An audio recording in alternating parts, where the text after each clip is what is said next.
done the introduction for the next group. So I'm going to pass it over to Teagan and Martina. Thank you.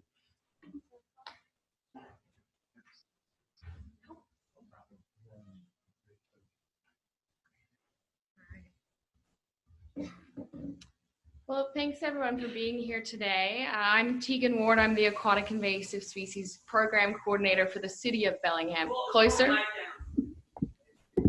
Now you can see me. You're short too. That works.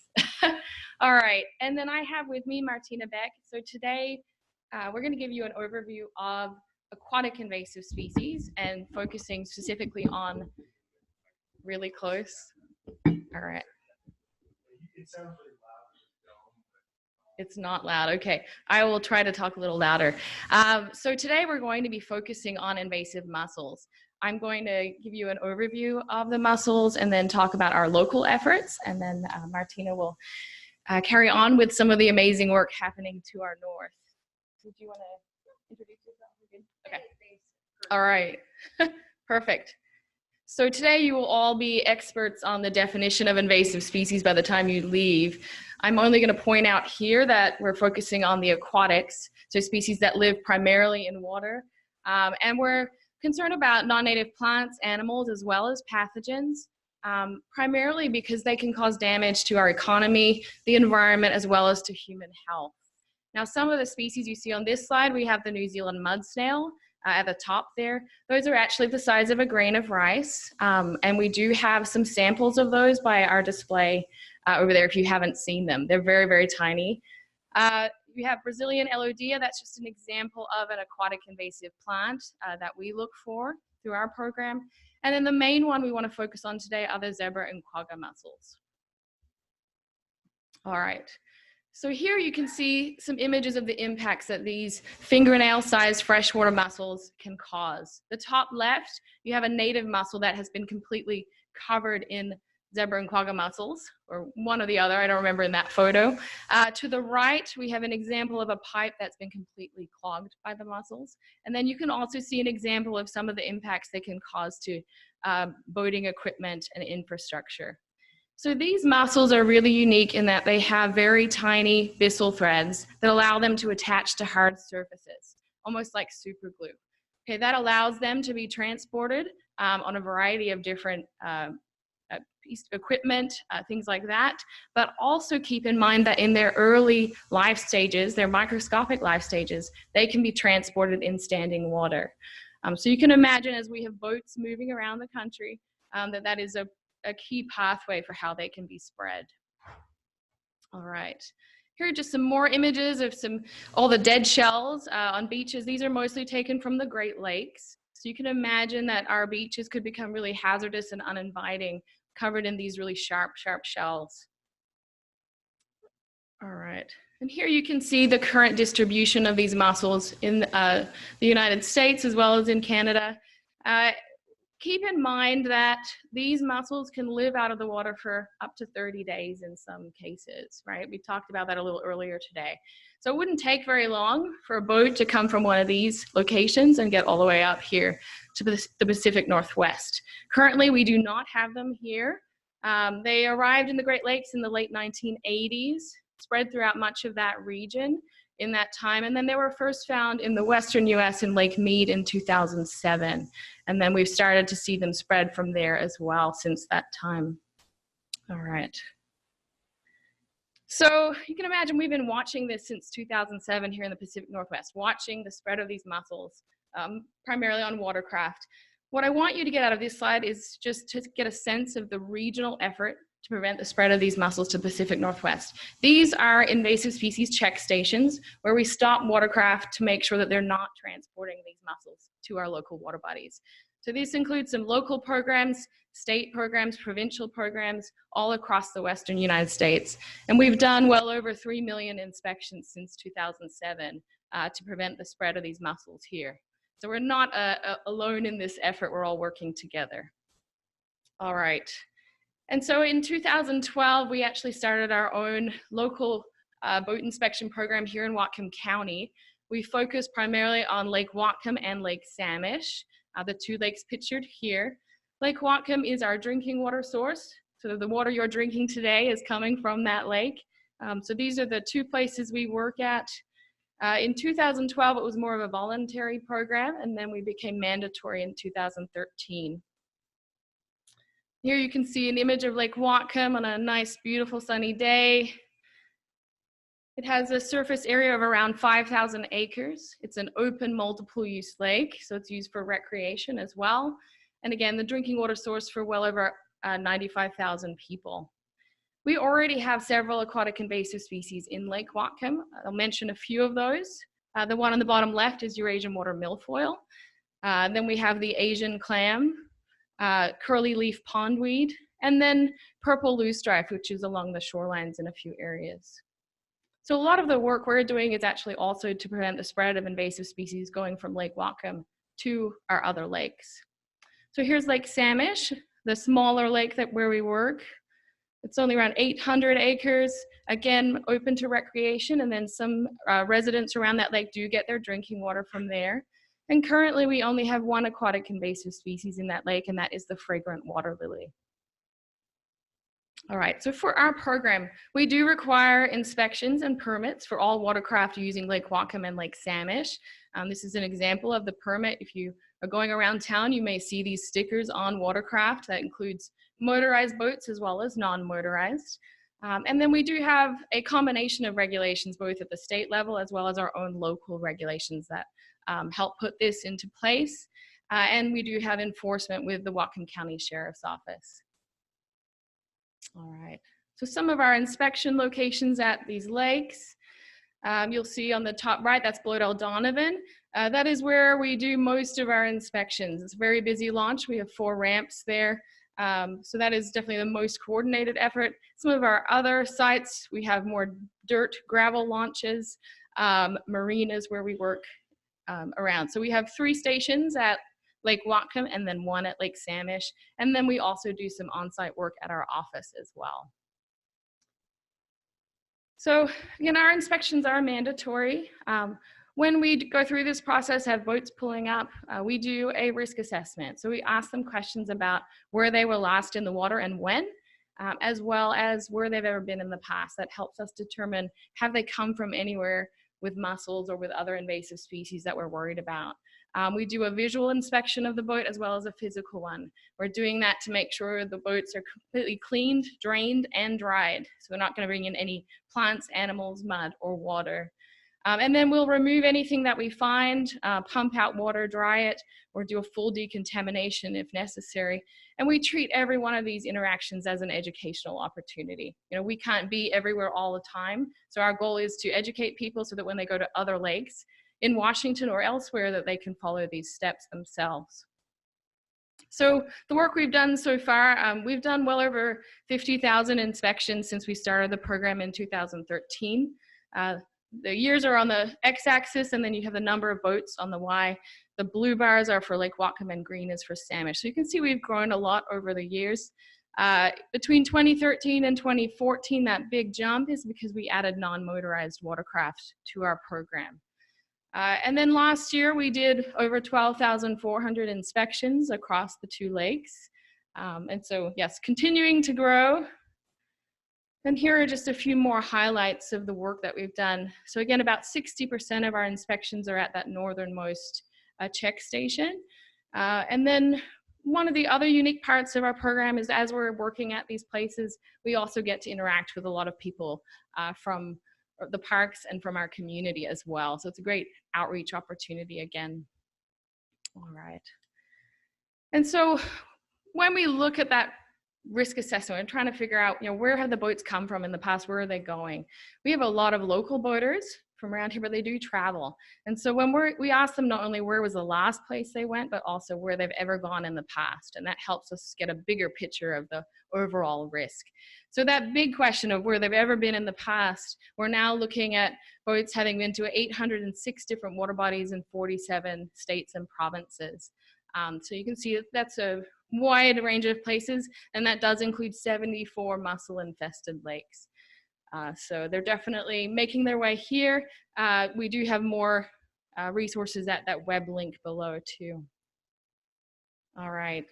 So like I said, we did over 12,000 inspections, but most of those boats are clean, drained, and dried. There's usually several hundred where we're having to do extra, take extra measures, whether that be draining the boat, towel drying it, pulling off plants, vegetation, things like that.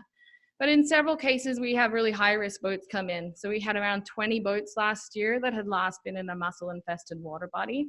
Many of those were non-motorized, so they were very easy to decontaminate, but 4 of them required a full decontamination. As Brianna mentioned earlier, we have our own mobile unit we use, so we were able to flush out all of their compartments, ballast tanks, bladders, to make sure that they weren't going to be bringing in any infested standing water into our local lakes. And then the other piece of this is early detection and monitoring. So we're doing some monitoring for the mussels, of course, to make sure that they're not getting into our lakes. And then we also do a lot of monitoring for existing species. And then we also do a lot of work with the Whatcom County Noxious Weed Control Board. So Laurel and Kevin are pictured here. They're also in the audience. So we work together to do some aquatic plant surveys as well. All right. And then here's just some pictures of my crew helping out with that shoreline monitoring. So trying to check the spread of any existing species as well as look out for new species.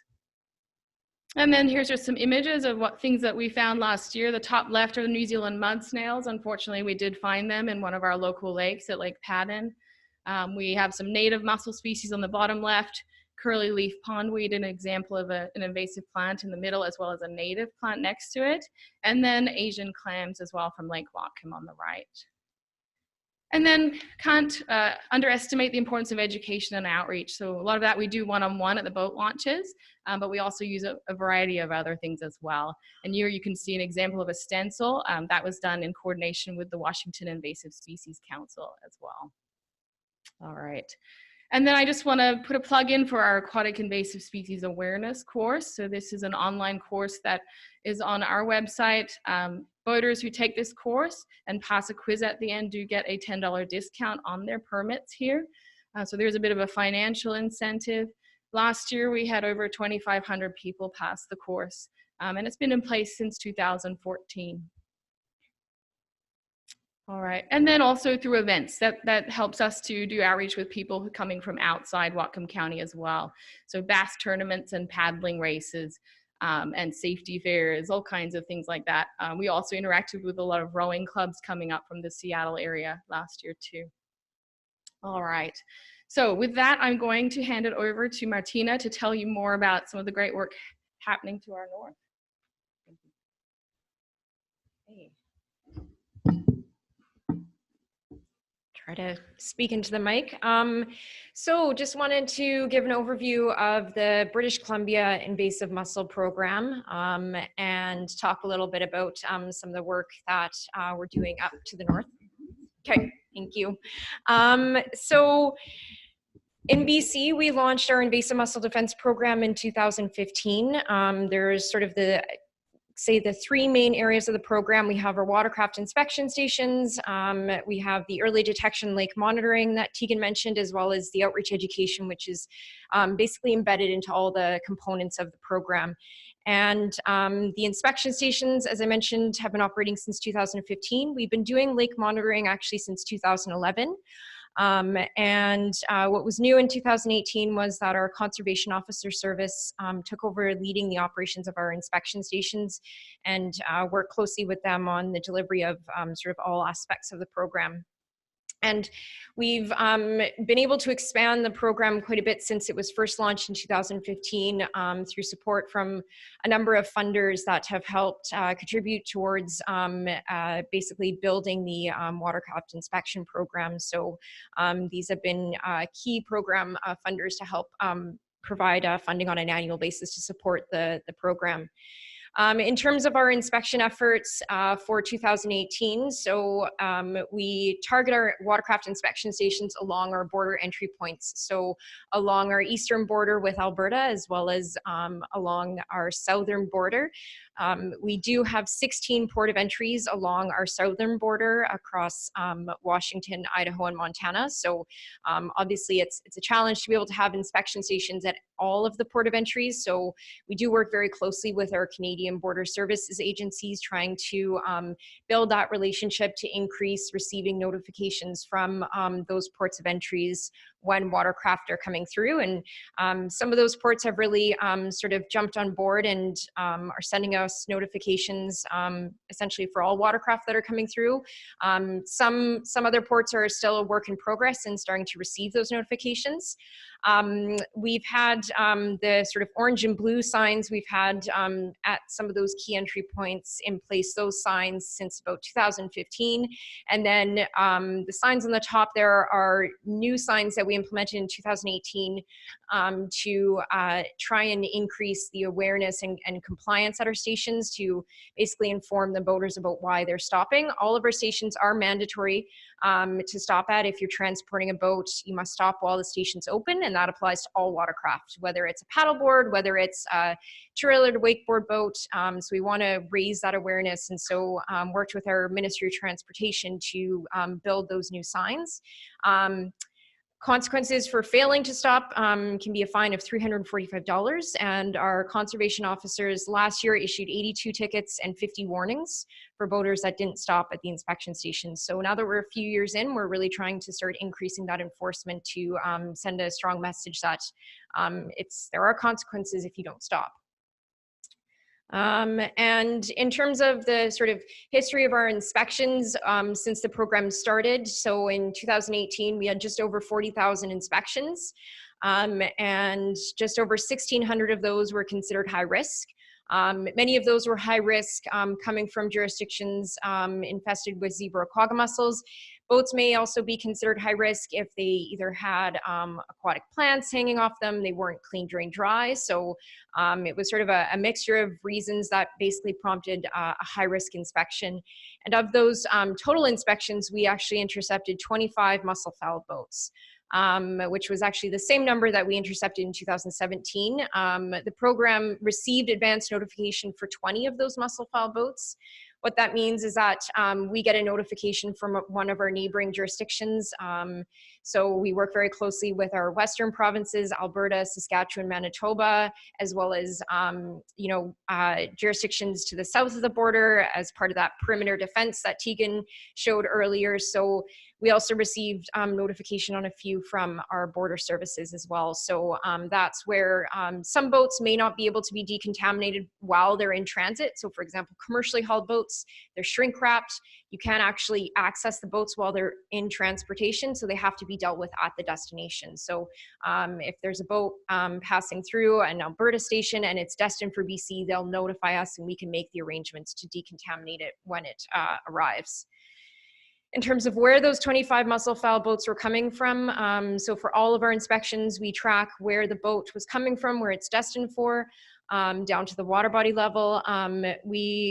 Since the program, the inspection stations opened in 2015, we're continuing to see a significant portion of the boats coming from the Eastern Great Lakes area. So Ontario and Michigan. We also, Lake Winnipeg in Canada is also positive infested for zebra mussels. So those are some primary sources that we continue to see boats coming from. So having that coverage and working with our western provinces to have that perimeter defense helps to target those boats coming from the east. In terms of where they were destined for, so we do see certainly a lot of those larger kind of cabin cruisers and sailboats often end up being destined for the coast. We treat boats the same, whether they're going into freshwater or marine. So even if it's going into the ocean, these are freshwater mussels. They're not likely to survive in the saltwater environment. We're still decontaminating them regardless, because if boaters catch on that they don't have to do a decontamination if they're destined for saltwater, everyone's going to tell us that they're destined for saltwater. So we want to treat everything with that same process. One thing that we launched in 2017 was a passport program with Alberta. So because we have such a large volume of boats that move between BC and Alberta, We launched this for residents of BC or Alberta that are frequently passing through the stations. They get this passport. It essentially expedites the process, so they're asked less questions. It's always mandatory to stop at the stations, whether you have a passport or not. And they have to practice clean, drain, dry, and pull the plug, which is mandatory in Alberta. So since it launched in 2017 in BC, we've issued over 2,000 passports. 99% of those passport holders have had a positive or neutral experience. So we're continuing to implement that program again for the coming season. We also have been fortunate to build a canine program. So in 2017, Canine Major joined the program, and he's trained on invasive mussel detection, as well as a few other enforcement bear gulls and evidence recovery. And then in 2019, Canine Major is going to be joining Kilo. So they're going to be touring around the inspection stations and checking for invasive mussels on the boats. So they are pretty incredible animals, and it's pretty impressive to see the work that they can do. So, and I must say they have an incredible outreach strength to them.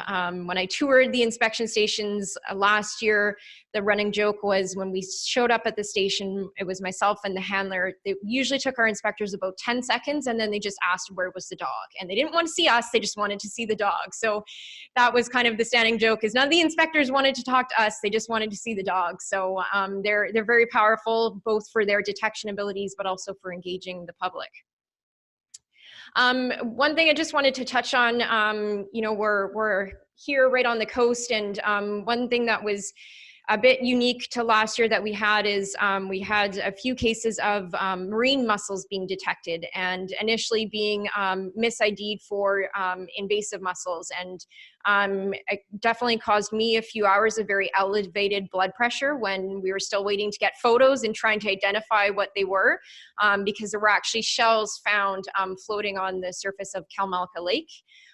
Turned out likely came from a boat that had been in the ocean and launched. It was just a dead shell, but it certainly generated quite a buzz. And so it sort of brought to our attention that we focus a lot on IDing our native freshwater mussels from zebra and quagga mussels, but wanting to get more awareness out there about how to distinguish from the marine blue mussel, because as the zebra and quagga mussels, they have the byssal threads, so want to differentiate those and just bring that awareness too. I mean, the reports are good, so long as we can get that identification early on. And similar to what Teagan was talking about through her program, we also do lake monitoring.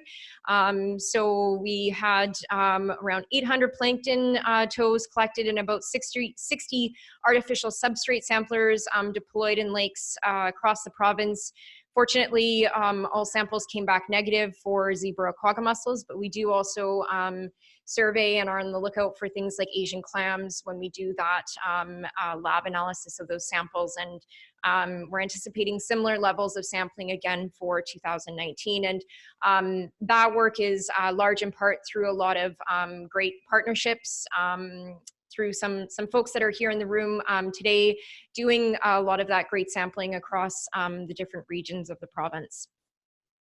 And just a quick show of our planned operations for 2019, very similar to what we had in place for 2018. I should mention we do have one of our stations operating 24 hours. That's our golden inspection station. It's the one red point on the map there, and that's operating on our sort of main artery, the Highway 1, the Trans-Canada, where we do also see a lot of commercially hauled boats.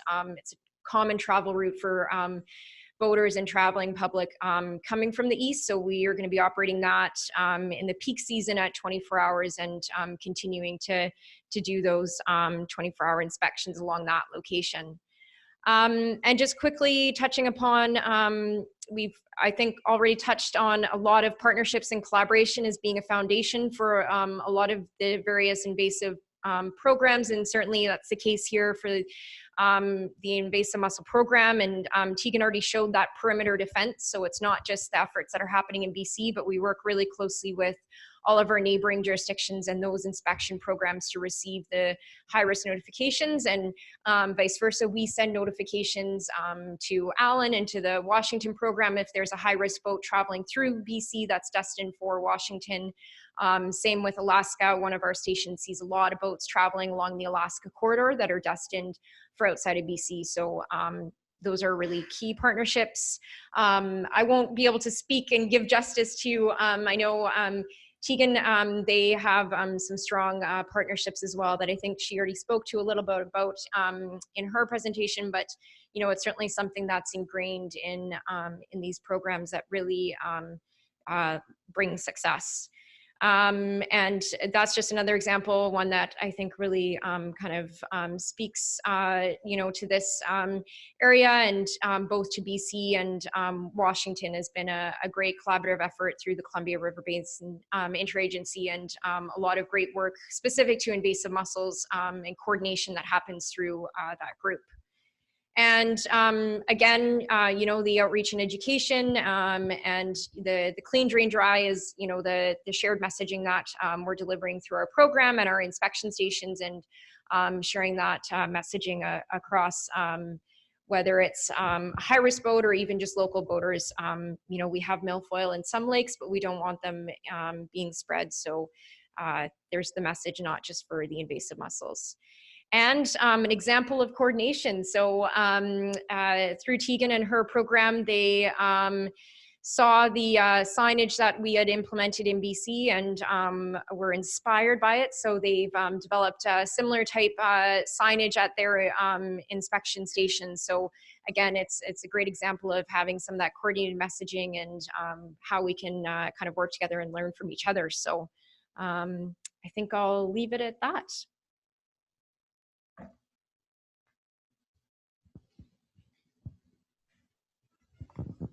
Just a question about your monitoring and your plankton tows.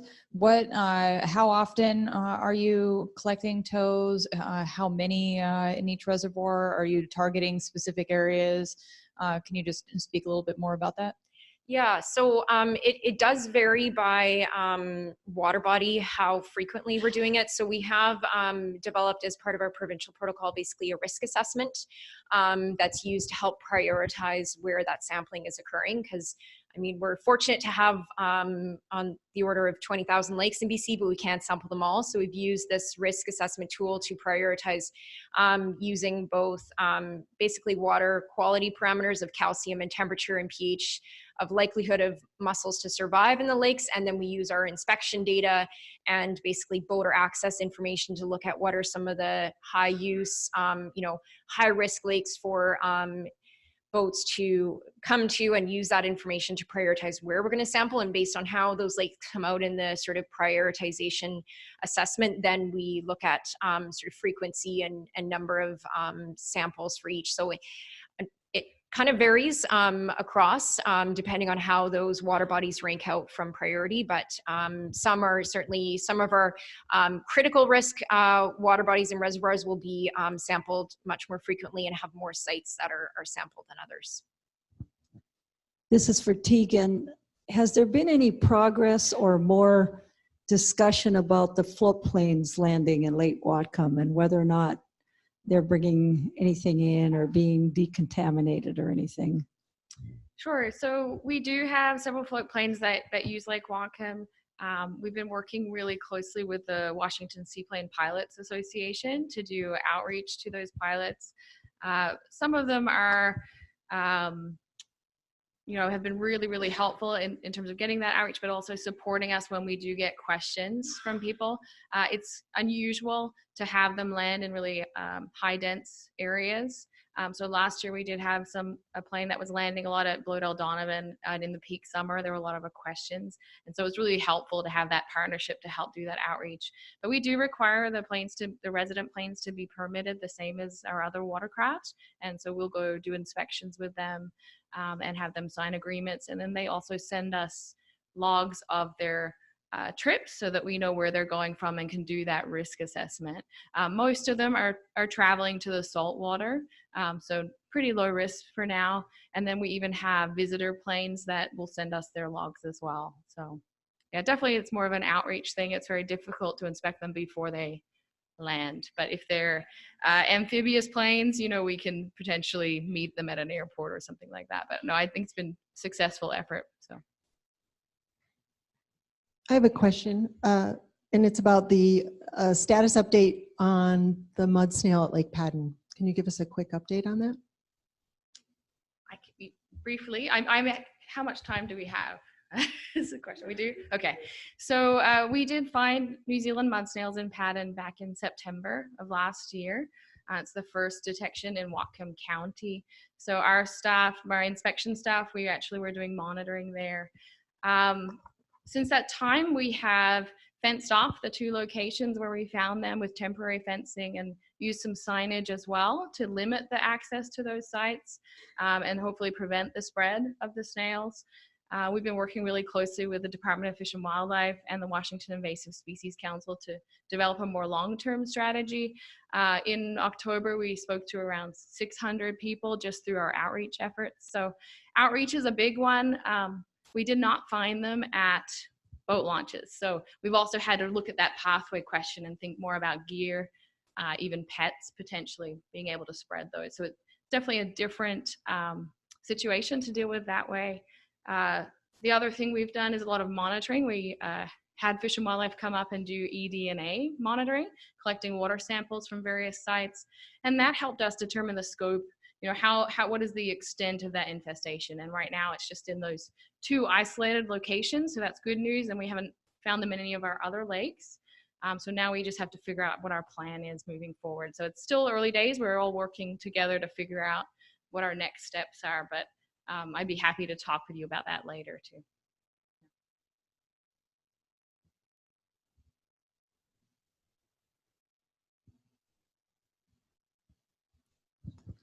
Teagan, how much does a boat permit cost, and how much does it generate when funds are generated annually?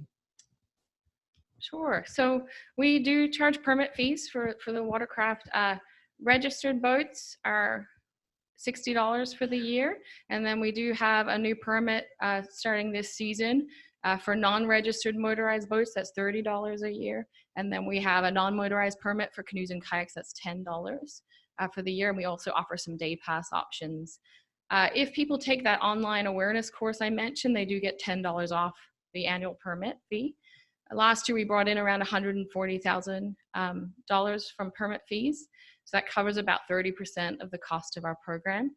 And then the rest is covered through contributions from the city of Bellingham, Whatcom County, and the Lake Whatcom Water and Sewer District. So, yeah.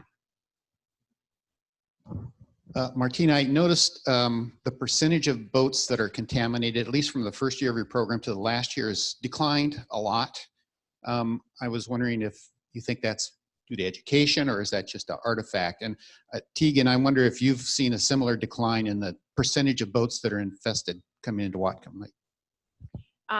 Yeah, and I hope it's an artifact of education, and hopefully it's I think a sign that, you know, perimeter defense is working, and that, you know, not just efforts in BC have increased, but for example, province of Saskatchewan's program has grown quite a bit since our program started. So I think it really speaks to that perimeter defense. And I think hopefully too, you know, last year, I think we had around 75 or 80 reports through our program inbox of just members of the public wanting to arrange to get their boats inspected, you know, and they are aware of the program and they want to know what to do to make sure they're following all the steps when they're coming in. And we've already started receiving those same reports for this year as well, of people just contacting the program to make sure that they take the right steps. So I think, you know, hopefully that's starting to bring the awareness, and also hopefully starting to see more awareness at the source location. So, you know, when boaters are coming from places like Ontario, are they starting to, you know to take more steps? So I'm hopeful. And yeah, I just echo that too. You know, we're definitely receiving more phone calls ahead of time of people, you know, purchasing boats out of state and then calling us to find out what they need to do. And so that, I think, really speaks to the fact that our outreach is working and we're getting the word out to And definitely more people we interact with have been stopped at check stations at other places. That's something we do ask as well, to get a sense of, if they're getting captured elsewhere.